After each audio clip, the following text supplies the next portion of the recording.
Y'all, this is a disclaimer. This video is not about Ruby Franke or Jody Hildebrandt. I thought it was going to be. I was going to make a little intro, explain some things that happened. I have a tendency to ramble on sometimes, and I rambled on for about 10 minutes. So if you want to hear about the Ruby Franke or the Jody Hildebrandt, go to the next video.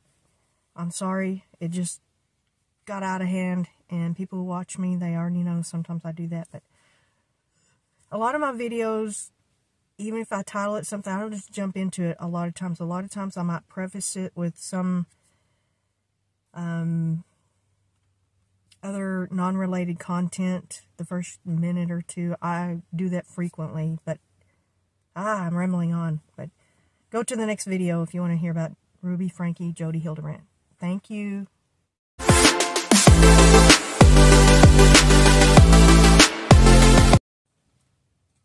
Hi y'all, thanks for coming to my channel.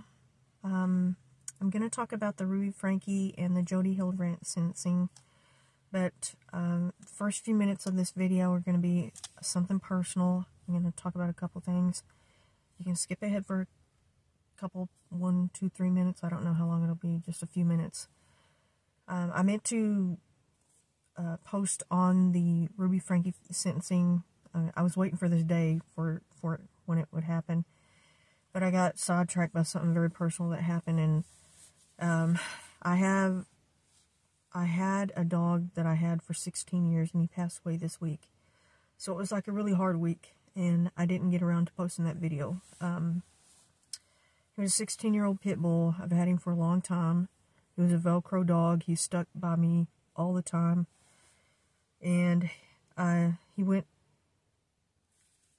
down pretty fast within just less than 2 days. I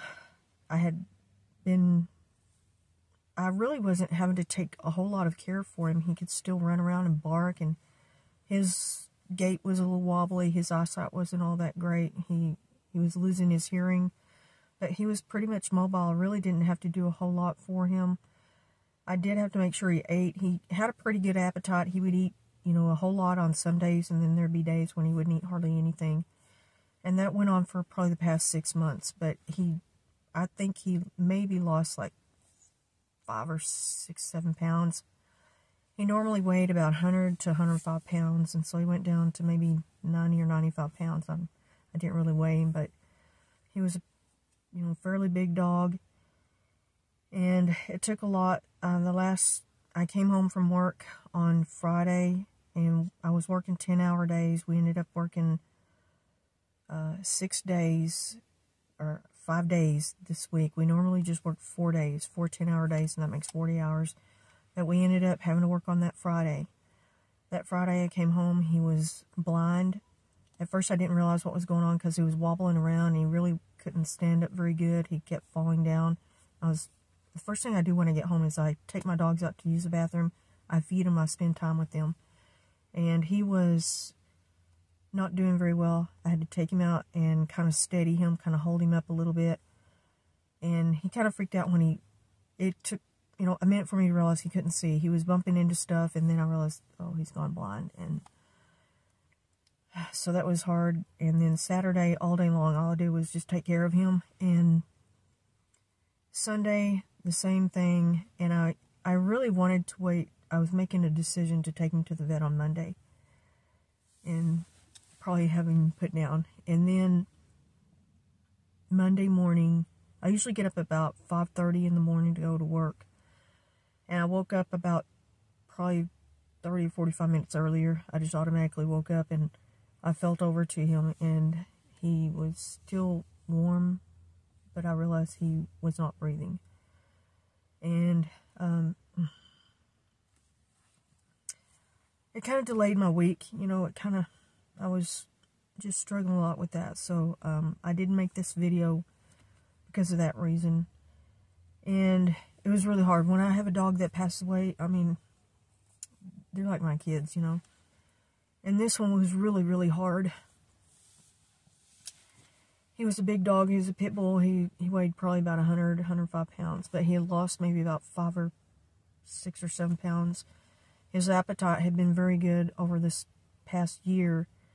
I'd say maybe the last 6 months he lost a little bit of weight here and there, because he usually had a real healthy, big appetite, and I fed him, pretty much as much as he wanted, and I feed him only dog food. Every once in a while I feed him a treat, and it was mostly meat, and occasionally maybe a piece of sweet potato, or I would buy those store-bought treats sometimes, but he lived off dog food. A lot of my dogs lived a long time. Even my vet was surprised at a lot of the old dogs that I brought to him, like 18, 19 years old, 17, 18, 19 years old. And he was 16. And I knew this was coming. I wanted him to wait until I was able to... I'm in the process to finalize my divorce. And I wanted to buy either a house with a big, huge yard, because as some of you may know, I got a tiny house with a tiny yard. And I wanted him to be able to have a big yard, and I possibly was going to buy land out in the country, and I just didn't get to that point. So that kind of delayed this video, and I couldn't make this video for a long time because I would just keep bawling and bawling, and I had to go to work that morning. It was really hard. I was late to work, and I would text my boss. He knows that I have these dogs. He knows how much I love my dogs, and I text my work partner, and she's very, they're very supportive. And so it was really, really hard, horrible week. And I really wanted to jump on this sentencing video, but it just got delayed, sorry about that, but I just couldn't make it because I broke down bawling. I tried a couple of times, and I just couldn't make the video. Try to make it through this one. If this makes it to the edit, if I don't break down completely. And also, I was a little surprised at the video that I made before about the border wall. I didn't get hardly any views on that video, which kind of shocked me because it's a hot topic down here. The border wall is, something that it's very, like a real hot subject down here. So I was shocked that I guess the rest of the country isn't that aware or concerned about it, but it's a huge issue here. And the biggest issue that I was trying to make the point, I don't know if I made enough of a point about it, was it's so unsafe. And at first I really wasn't that concerned about the border wall years ago, but until the past maybe couple of years, it's gotten worse and worse. And the biggest part is, people live down there along that land on the border wall, and it's extremely dangerous. Like tonight, when you're going to bed, 3, 4 o'clock in the morning, you're usually sound asleep. If you aren't being woken up by groups of 20 or 30 people roaming across your land, digging through your personal items, trying to break into sheds, and even maybe breaking into your cars or the house that you're in, people are, they're in a dangerous situation down there. It's not just people coming across vacant land. It's people that live on that land.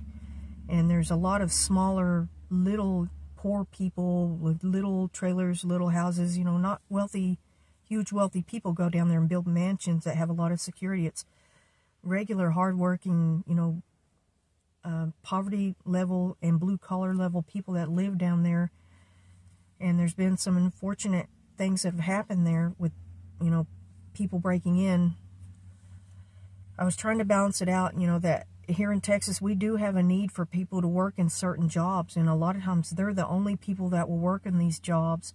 But there's also, the safety concerns of, people are having to literally put metal plates on their windows to keep people from breaking in. If you see a group, 20, 30 people outside your house in the middle of the night, all surrounding it, trying to bring the doors and the windows down, when you're in there, I remember seeing a news report about a single mother and her daughter was in the house, and it was very scary for them. So that was the main reason I made that video. I usually don't make a whole lot of controversial subject videos, but I guess apparently a lot of people weren't that concerned about it because got almost no views. But to me, it affects my life because I'm in this state. And I actually considered buying land real close to the border because it's so cheap, super cheap. And I could have already paid for some of the land. Years and years I've been looking at land down there because it's super cheap. You can buy it for $100, $150 a month. Like 10 acres. Who can buy 10 or 15, 20 acres, 40 acres for such a cheap price, you know? But it's, a lot of people just don't want to live down there because it's super, super hot down there. And it's more dangerous than it ever was. And this video's gone on long. I didn't mean to make the intro this long. I said you probably need to skip ahead a few minutes. So you probably, if you made it this far, I'm sorry. I probably should make another video about actually, I think I will make another video. I'm going to title this video something else. But I'm about to make, the next video will be about Ruby Franke and Jody Hildebrandt, because I have a lot to say, and this is a long intro. I'm sorry, I just completely messed it up, but I really needed to say that about my dog, and I kind of wanted to make a commentary about the border wall video. But go to the video after this if you want to hear about the Ruby Franke and Jody Hildebrandt sentencing, because that's originally what this video is going to be about. But I'm sorry, I messed it up. But thank you all. Thank you so much for coming to my channel, and I'll make another video. Thank you. Bye.